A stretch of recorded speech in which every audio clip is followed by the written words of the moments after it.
The next couple sections of the tutorial cover a variety of other things that are useful and easy to do in Rebel.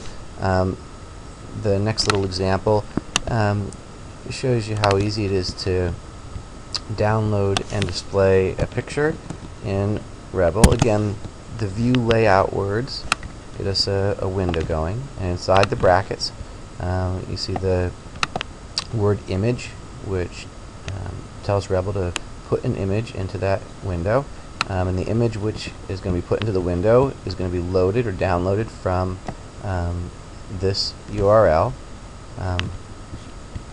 We put that in Rebel, and you see a window that has a downloaded image, nicely centered, and that's all the code it takes. And Rebel also has a variety of built-in effects for images. Here are a couple, which we'll copy and paste. You'll see the same code in the last example, image with a downloaded image, and then the word effect, and then a couple of effects that are applied to that. Really simple. There's a grayscale effect. There's an embossing effect, that same image. Here the image is flipped. And there's a huge collection of those types of image manipulations.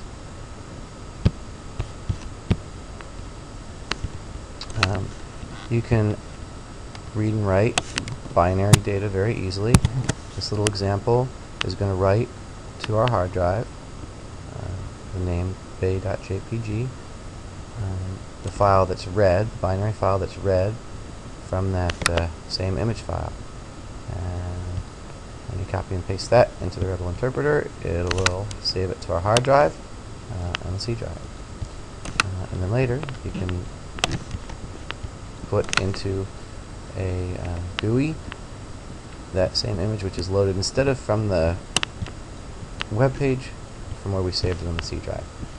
One of the things you'll notice is that in Rebel, because it's a multi-platform programming language, instead of using a Windows-specific or a Linux-specific or a Mac-specific way of labeling files on the operating system, it uses a standard universal format, $, which means a file, and then the path on the main operating system file where it's found. There are a variety of other useful functions that are found in this next section. The print command will print, in this case, the time represented by the function now. You can do mathematical computations. In Rebel, one thing to be aware of is that it does all of its computations from left to right. So if you want to do anything in a certain order, you'll need to put the things that want to be done first in parentheses. So here you're adding 10 plus 12, 22, and dividing that by 2 for the answer 11. There are a variety of requesters that are built into Rebel. This little requester will request a file from the hard drive. It returns the path to that file. There's a built-in color picker. Copy and paste that into Rebel, and you get a nice little color picker that returns a value in Rebel notation.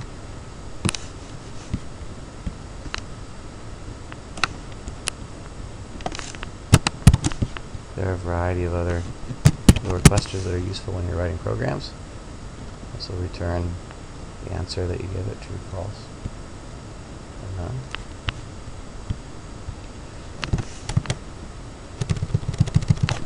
A built-in date picker. These are all useful when you're programming, you want to get information from the user. And that returns the date in a Rebol friendly format. Password lets you get some information from a user. It shows the username, but it doesn't show the password. Returns those again in a user-friendly format. You can automatically browse web pages. It'll launch your default browser on your system. Let's see the web page come up.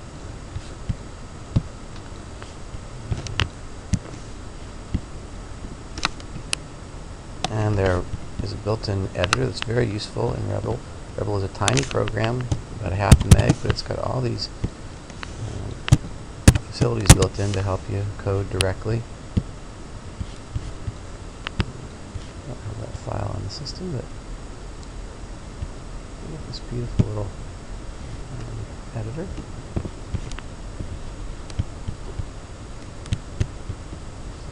So you can see it. And this is built into Rebol. So you can edit code and that sort of thing, or use it in your programs. You get large chunks of data from users.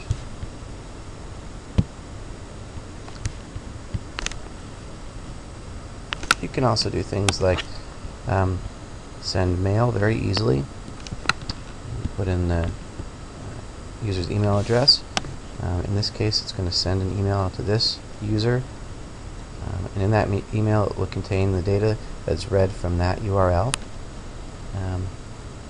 Here it will just print out data that's read from this email box.